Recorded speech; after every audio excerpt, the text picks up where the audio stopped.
প্রায় সমসাময়িক ঢাকা বিশ্ববিদ্যালয়তে, ওনারা দুজনেই যদিও আমার থেকে একটু বড়, কিন্তু ভাই 40,000-এর মতো ভোটার।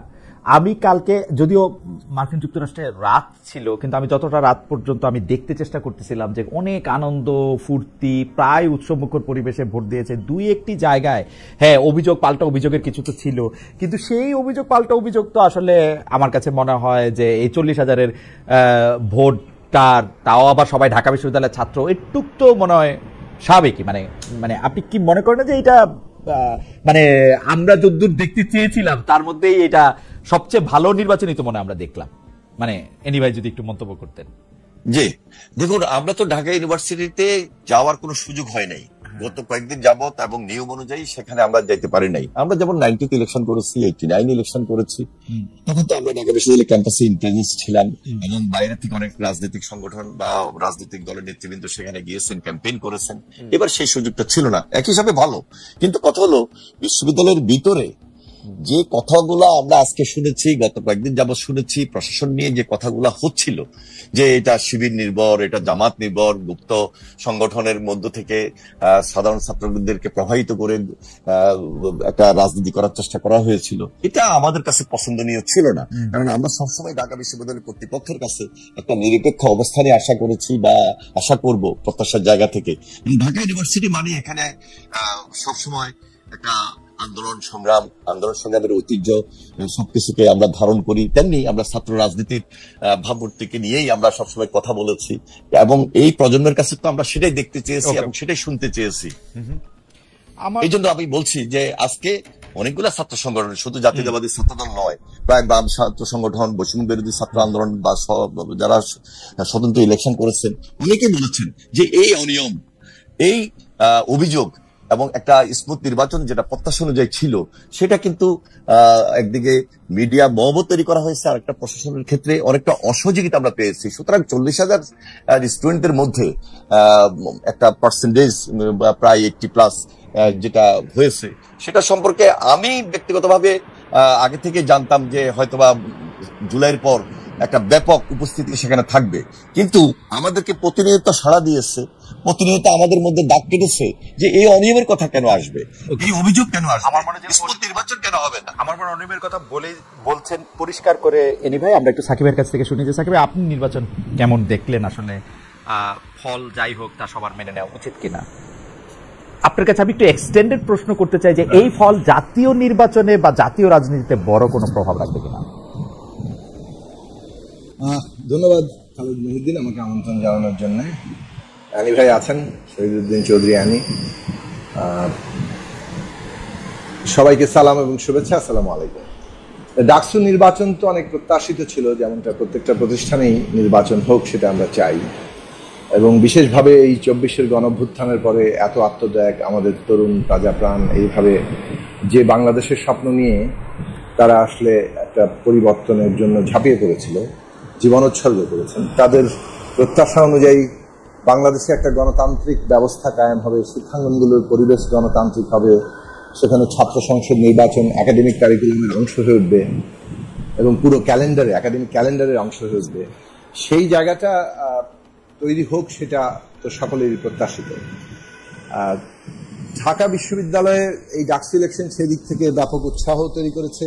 এরপরেই ডাকসু হবে, পরে অন্যান্য বিশ্ববিদ্যালয় আছে, চট্টগ্রাম সহ আরো বিশ্ববিদ্যালয়গুলোতে নির্বাচন আছে।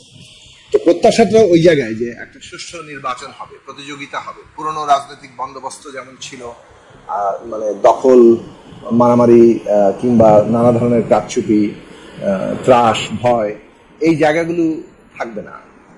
কিন্তু নির্বাচন নিয়ে এখন পর্যন্ত ডাকসুতে যে আমরা খবর পেয়েছি, তাতে মোটা দাগে মানে শিক্ষার্থীদের অংশগ্রহণ ছিল 75% থেকে 80%, কিংবা গড়ে হয়তো 75% ভোট দিয়েছেন, সেটা মোটামুটি ভাবে একটা ভালো সংখ্যা।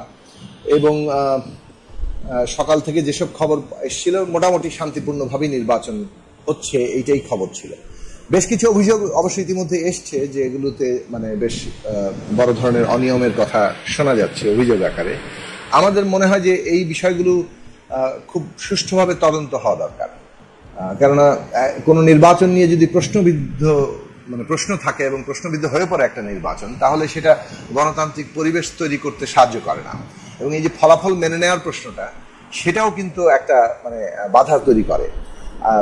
ফলাফল মেনে নেওয়াটাই খুবই কাঙ্ক্ষিত একটা গণতান্ত্রিক রাজনীতি কিংবা ব্যবস্থার মধ্যে। কেউ জিতবে, কেউ হারবে, জনগণ যাকে কিংবা যারা ভোটার তারা তার বিরুদ্ধে প্রার্থীকে নির্বাচিত করবেন এবং সেইটাই, এবং ফলাফল সবাই মেনে নিবে। কিন্তু আমাদের বাংলাদেশে যে জিনিসটা ঘটে সেটা হচ্ছে যে নির্বাচন নিয়ে মানুষের আস্থার জায়গাটা পরিপূর্ণভাবে থাকে না।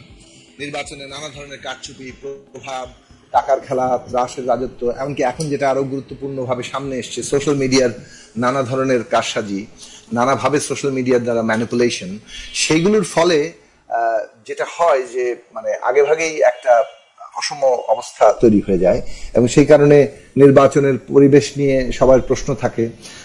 ঢাকা বিশ্ববিদ্যালয়ে অবশ্য বেশ কিছুদিন ধরেই এই প্রশ্ন হচ্ছিল যে প্রশাসন ঠিক নিরপেক্ষ আচরণ করতে পারছে না।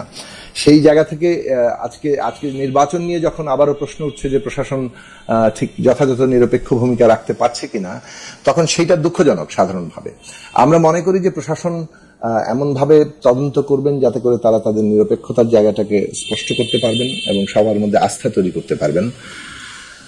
শেষ পর্যন্ত এটাই চাইবো যে যারাই জয়লাভ করুক এবং যারা প্রতিদ্বন্দ্বিতা করেছে সকলকে নিয়ে একটা গণতান্ত্রিক পরিবেশ ঢাকা বিশ্ববিদ্যালয়ে চালু হবে। আমি কি দুইটা জিনিস আপনার কাছে একটু ইলাবরেট করতে পারি এই জায়গার মধ্যে? এটা একটু এনি ভাইও যদি পরে দুইটা পয়েন্ট তৈরি করেন। এক হচ্ছে যে আমরা ঢাকা বিশ্ববিদ্যালয়ে শুধু পড়ি নাই, যখন থেকে পড়া শুরু করছি তখন থেকে এখন পর্যন্ত আমাদের একটা সম্পর্ক আছে। এটা ছাত্রের মাধ্যমে হোক, শিক্ষকতার মাধ্যমে হোক, গবেষণার মাধ্যমে হোক, সিলেবাস প্রণয়নে হোক। আমরা কিন্তু যদি মানে নিরপেক্ষভাবে বলি যে বিএনপির যত জনপ্রিয়তা বা বিএনপির ছাত্র দলের যত জনপ্রিয়তা ছিল, এটা তো বলার অপেক্ষাই রাখে না। যদি এখানে মুজিববাদী ছাত্রলীগ বা ছাত্রলীগ যদি না থাকে, সেখানে বিএনপির সাথে কারো প্রতিদ্বন্দ্বিতাই হইতে পারার কথা না ঢাকা ইউনিভার্সিটিতে। কিন্তু এই যে প্রতিদ্বন্দ্বিতাটা হইল, এমনকি বিএনপি এটাতে হেরেও যেতে পারে, এটার একটা বড় কারণ কি সাধারণ ছাত্ররাই তো মনে করতেছে যে বিএনপি আসলেও ঠিক ছাত্রলীগের কায়দায় ছাত্রদল আসলে একইভাবে যে হল প্রশ্ন চালাবে সেইটা বা হলে সিট করবে, এটা তাদেরকে এক ধরনের আতঙ্কগ্রস্ত করতেছে। এইটা কিনা সোশ্যাল মিডিয়ার কারসাজি আপনি যেটা বলতেছেন, সোশ্যাল মিডিয়া তো আপনি আসলে সোশ্যাল মিডিয়া তো ভোট দিয়ে দিতে পারে না। তারা বলতেছে, প্রচার করতেছে, প্রপাগান্ডা করতেছে এবং বেশি সংখ্যক লোক তাদের বিশ্বাস করতেছে। এটাকে তার কারসাজি কি আর বলা যাবে সাকিব ভাই? ওরা যেটা বলতেছে যে না বিএনপিকে ভোট দেওয়া উচিত হবে না, শিবিরকে ভোট দিতে হবে, শিবিরকে ক্ষমতায় আনতে হবে, কারণ শিবির ভালো লোক, শিবিরের মধ্যে থেকে তো এটা দেখা যায় না ওটা দেখা যায় না। তো সত্য কথা, মানে আমি যদি ডেভিলস অ্যাডভোকেট হই, সাকিব ভাই যদি একটু মন্তব্য করতেন। এবং ছাত্রদল আসলে আবারও সেই হলের প্রশাসন, গণরুম, সিট দখল, ছাত্রদলের ভিপির বা ছাত্রদলের নেতার হলের মধ্যে সিঁড়ি বেয়ে মোটরসাইকেল দিয়ে উঠে চলে যাওয়া, আমরা নানা ধরনের জিনিস দেখতে পাবো। এরকম মনে হয় কিনা সাকিব ভাই? না, কয়েকটি ঘটনা আছে। একটা হচ্ছে যে যেমন ধরেন বিগত আওয়ামী লীগ তাদের ফ্যাসিবাদী শাসনের মধ্যে দিয়ে যেভাবে শাসনটা চালিয়েছে, সরাসরি বলি জামাত ইসলামী, ইসলামী ছাত্র শিবির, তাদেরকে তারা মানে একটা শত্রু হিসেবে চিহ্নিত করেছে এবং তাদেরকে দমন পীড়নের মাধ্যমে কিংবা তাদেরকে দমন পীড়ন করার মধ্য দিয়ে নিজেদের শাসনটাকে জায়েজ করতে চেয়েছে এবং সেই শাসনটা খুবই অন্যায় শাসন ছিল, একটা ফ্যাসিস্ট শাসনে পরিণত তারা করেছে।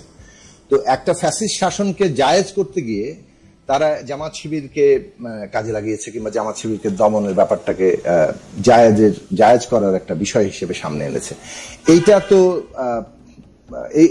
এই বাস্তবতাই একটা ভিন্ন জায়গা তৈরি করে। আপনি যখন কাউকে ব্যাপকভাবে দমন পীড়ন করেন, আসলে তাকে দমন পীড়নের মধ্যে দিয়ে শেষ করা যায় না। রাজনৈতিকভাবে মোকাবেলার বদলে যদি দমন পীড়ন আপনার প্রধান হাতিয়ার হয় এবং তাও সেটা আবার একটা অন্যায় শাসনকে জায়েজ করার জন্য, তখন তার রাজনৈতিক যে সুবিধাটা সেটা কিন্তু তার পক্ষে যায়। ফলে জামাত ইসলামী কিংবা ইসলামী ছাত্র শিবির ফ্যাসিবাদ বিরোধী লড়াইয়ে এই যে তাদের উপরে যে দমন পীড়ন, সেটার একটা রাজনৈতিক যাকে বলে যে সমর্থন সুবিধা জনগণের দিক থেকে পেয়েছে, সেটা একটা বিষয় আছে। প্লাস ধরুন তারা যেভাবে কাজ করতে পেরেছে, মানে নানাভাবে তারা কাজের কৌশল বদলে ফেলেছে, কিছুটা গোপনে অপ্রকাশ্যে তারা কাজ করেছে, বিভিন্ন সংগঠনের মধ্যে প্রবেশ করে তারা কাজ করেছে।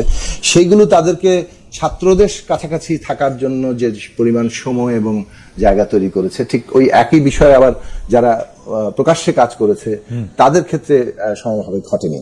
এটা একটা বিষয়। সোশ্যাল মিডিয়ার ম্যানিপুলেশন এই জায়গা থেকে, যে সোশ্যাল মিডিয়া ধরুন তো খুব একদিক থেকে এটা সমাজেরই প্রতিচ্ছবি, কিন্তু আরেক দিক থেকে এটার একটা কৃত্রিম বাস্তবতা তৈরি করা যায়। সেই কৃত্রিম বাস্তবতার প্রভাব মানে সাময়িকভাবে হলেও একটা বড় অংশের মধ্যে পড়ে কখনো কখনো, সেই জায়গাটা তো আছেই। এবং এই ক্ষেত্রে যাদের অর্থ আছে, যাদের প্রচুর সোশ্যাল মিডিয়ার ম্যানিপুলেশনের টুলস গুলো আছে, সেটার যে সমস্ত কায়দা কানুন আছে সেগুলো যারা করতে পারে তারা সেটার মধ্যে করেছে।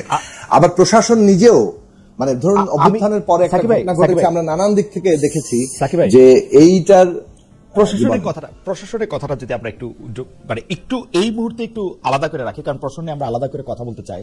আপনি যদি এই দুইটা বিষয় আপনি আসলে বলে ফেলছেন, এক হচ্ছে যে এই স্বৈরাচার পরবর্তী সময়ে ছাত্র দলগুলোর বাস্তবতা, সেটা মানুষের মনে ছিল, সোশ্যাল মিডিয়ার কারসাজি নিয়ে আপনি বলছেন। আরেকটা জিনিস যদি খালি বলেন, এই তিনটা পয়েন্ট আমরা এনিবের কাছে কথা বলতে পারবো। এইটা হচ্ছে যে এইবারও যে আমরা ইলেকশনের সময় রাজাকার ও মুক্তিযুদ্ধের একটা বয়ান সামনে আসতে দেখলাম, এইটা আসলে ইলেকশনটা যেরকম আমরা চাইছিলাম সেইটার মানে এইটা আমি ঠিক আসছিলাম যে এই তিনটা কথাটা প্রথমে। হ্যাঁ, আমি দুটো বিষয়ে কথা বলতে চাই। প্রথম বিষয় হচ্ছে যে অভ্যুত্থানের পরপরই যেভাবে ধরুন এটা কিছুটা দায় বিএনপিকে নিতে হবে। বিএনপি কিংবা ছাত্রদল কিংবা যে কোনো বিএনপির অঙ্গ সংগঠনের বিরুদ্ধে নানা জায়গাতেই এক ধরনের অভিযোগ উঠেছে যে তারা বিভিন্ন জায়গায় নিজেদের দখলে নিচ্ছে, অথবা একটা চাঁদাবাজির অভিযোগ উঠেছে।